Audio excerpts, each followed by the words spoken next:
Welcome back to another Fab Fempreneur Focus. I am your host, Shira Adler, and today we are going to have a quick chat with a truly extraordinary young woman. And I say young because, she is surprisingly mature and wise. She's one of the best medicine women I've ever met. And the fact that she is the age that she is just part of her charm, grace, beauty, and extraordinary qualities. So really, I'm not even going to talk too much because I want you to get to meet this incredible, incredible lady who I basically have adopted as a younger sister now forever. Her name is Audrey DeWitt. Welcome, babe. Thank you for doing this with me. So fun. So good. So good to be here. Thank you, honey. So you have quite a quick, just give people a little bit of a background because your journey has been really fun and probably not what people might expect when I say the words medicine woman, because you started in a very different world than that. Yeah. So the beginning of my life started in South America, Venezuela. I grew up with an indigenous shamanic tribe. And that was really the beginning of me learning this work, how to turn back to the natural ways of getting back in touch with plants and this planet to find our healing. And through so many of our stories, how trauma happens and life happens, I found my way back to my roots. And it's working with inner healing practices in the convergence with plant medicine and really working to get to know ourselves from the inside out. Yeah. And your out is kind of as gorgeous as you're in. I know that sounds really weird, but the fun part about, I think, a lot of us who arrive in these healing journeys and roles of being healer, facilitating healing, whatever that looks like, right? I really truly think that we're all in this understanding that we are expanding as spiritual beings, having a human experience, or as I like to say, we are firmly entrenched in the being and doing of humanitarian, because being humanitarian is to me what it's all about. But you're also a former runway model, which is kind of a really big stretch from starting off learning shamanism in South American jungles to runway model. So how did that happen, and where's the intersectionality for you? Because those feel like they might be so far apart, but they're kind of not. Yeah, kind of not in the way that some of the early beginning of my life, I was told that I came in to heal my family line. And so there was a lot of the experience of I'm here to heal others and I'm here to help others heal. And like so many stories of healers, as we go into the world trying to help others heal, but we forget about our own healing. And so through that, with that kind of an invitation into the beginning parts of my life, I lacked knowing who I was, my identity. And so with the modeling part, it was just so synchronistic to just like move in and then again, just be a model, be a hanger, and get to try on all these different identities, which was really a lot of the beauty of it, and find my preference and find what I liked and what I didn't like, and really get to explore in this way that it wasn't directly with my body, but getting to like try on different things and experience the different like energies of what does a hard strut down the runway feel like, and just moving through all these different dynamics in life until I kind of found where I'm at now, which is just this much softer version, much more relaxed version. I love that, though. I kind of do also love the thought of you strutting hard down a runway because you're rather fierce. You're soft and gentle and amazing and very accessible and approachable, which I think is incredibly important for anyone who identifies as healer. People need to be able to walk up to you and have a conversation. And so it's sort of funny because in a way I think of the model part similarly to how some might perceive the medicine woman part. Oh my gosh, I don't know if I can approach that person or have a conversation. Are they separate or different or better or grander in their experience than I am? But really, it's so interesting to hear you talk about it in the normal context of, I was a hanger. I was in the experience of trying on different things. That's something every single person can relate to.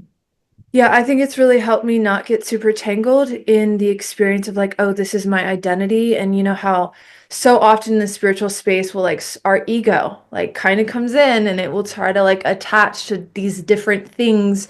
I am blank, but as we know, like we're source incarnate. We can experience and express however we want to be. So with the modeling part, it was some of my greatest training of how to step into these different roles, because Yeah. as I know you channel and I channel, like when we're in these when I'm in this medicine role, like I'm medicine woman, I'm stepping in, I'm facilitating, I'm guiding. I have my guides that step in like hard, and to not have that attachment to hold on, let's maintain what Audrey looks like or the model looks like.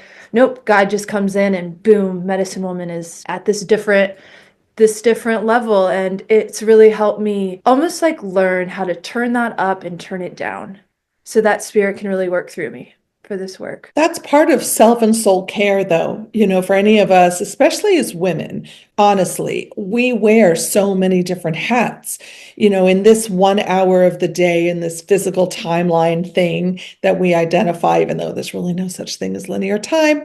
Another topic for quantum coffee talk, perhaps. But in this one moment, I'm in this role. I'm wearing this hat. I'm putting on this pair of shoes. And by the way, this is so ironic that we're talking about that because you're going to be a part of my new book that I'm working on. Little teaser, come back and check in for information about that. But it truly is about not just the hats we wear, but the shoes we walk in. That is why I love the fact that you've been both in the Amazon jungles and on a runway, and it's still just a different pair of shoes that we wear at different parts of our day. Which is so cool. Yeah, so it's a lot of fun, and I love it and really appreciate the fact that you're so grounded and that you've had such seemingly disparate elements to your experience, but you just show up and you're trying and learning and offering the combination of skills. And I think that there are skills from both sides or all sides of your life that you bring to your work now. At least that's my understanding.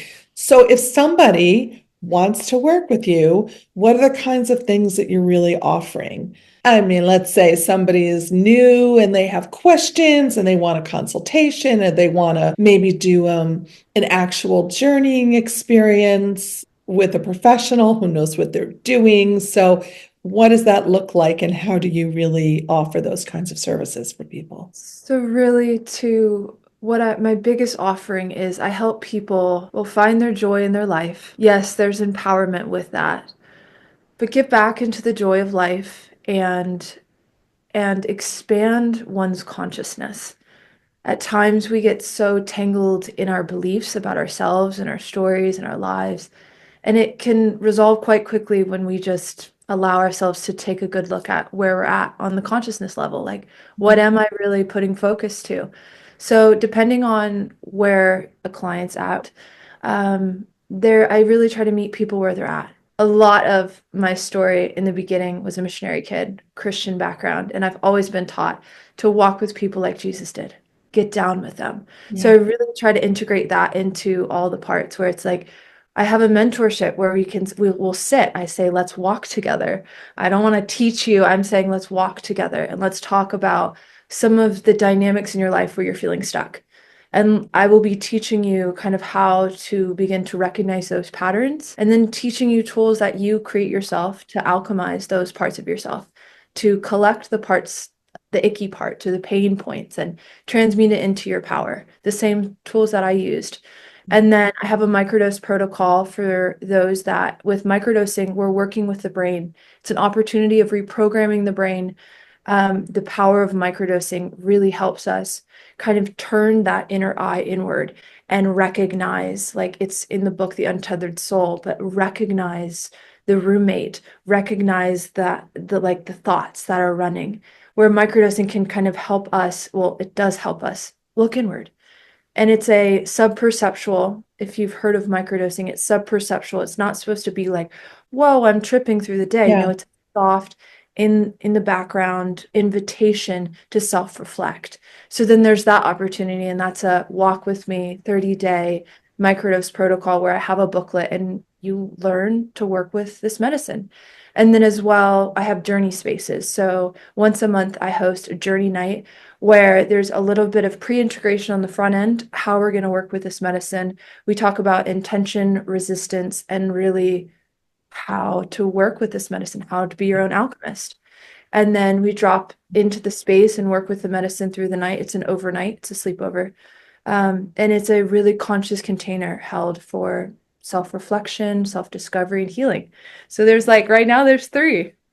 That's To me, amazing. And they're also, I just love the idea of a fun sleepover. I really I think that we all need, date nights, fun sleepovers, things that feel magical, soft, gentle, again, accessible. And I love how you said you meet people where they are. That's really important to me.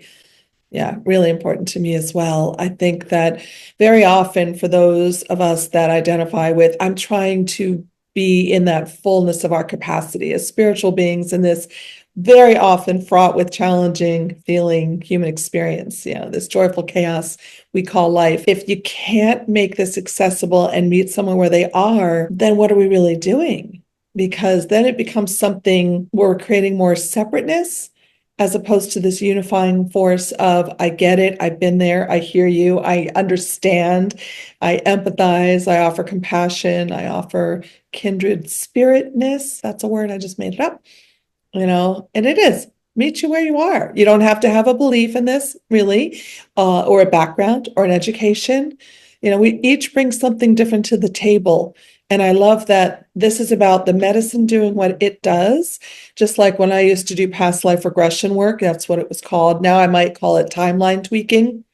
So Cool. the evolution of where I am with the understanding of all of that. But the point is, when someone would come in and they have no experience, they may not even have much of a quote spiritually educated experience, right? They didn't read Conversations with God, they don't listen to Abraham regularly, whatever it is, and they'd almost have a hesitation or a little bit of fear or discomfort in the way we identify, as people. We're like, I don't know if I should be doing this. I'm not sure what this whole thing's about. And oh my God, my rabbi or my priest would be really upset if they knew I was coming to see you. I used to get that a lot too. I'd say, okay, cool. Well, or I don't believe I can be hypnotized. And how do I know it's real? I said, well, first of all, your conscious mind, let's leave them at the door. Who cares? And if you need to tell yourself that it's not, real, because like that's a whole other conversation. What is reality? Again, quantum coffee talk time. We'll have that chat another day. But for the purposes of this, it's a real gift.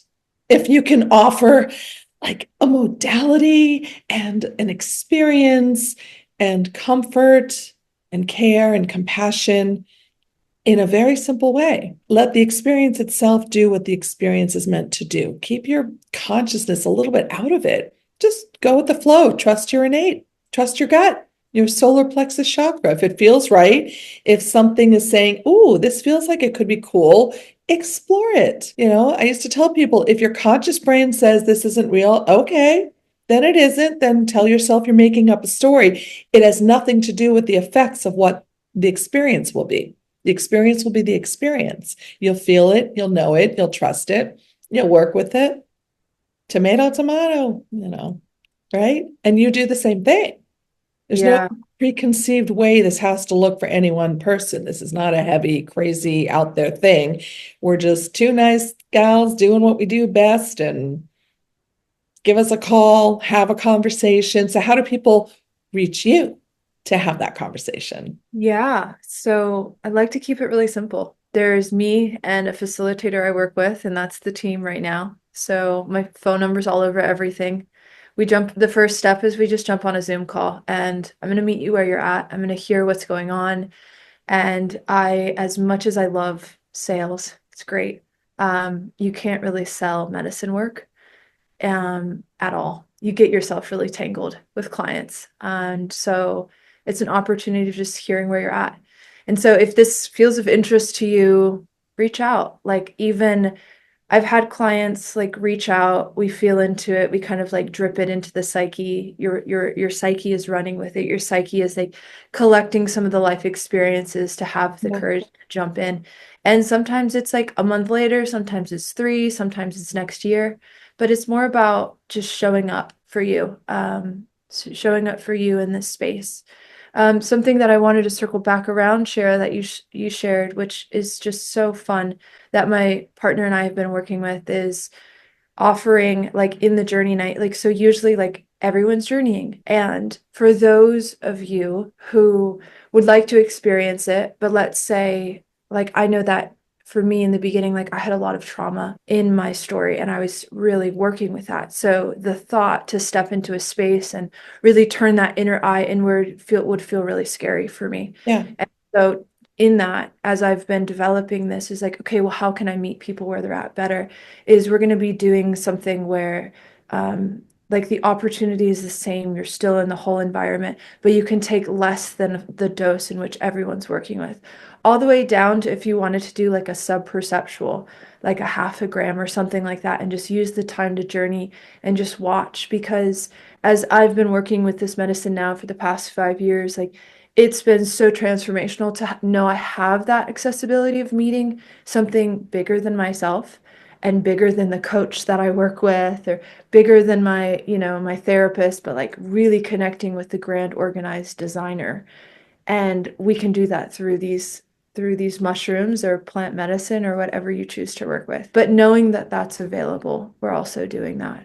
I love the grand organized designer because that's such a fun, beautiful way of, God people. Yeah. The Yeah. external version, the internal version, the fractal and forms of all of it. It's that's what we're talking about. Mhm. So it's wherever you are, however it resonates. This lady, Audrey, call her, reach out. Make sure to have links for her on social media down below. And this has been so much fun. I just adore you to pieces. And I thank you very much for being today's Fab Fempreneur. You're rocking it, babe. Thank Thank you. you. Blessings.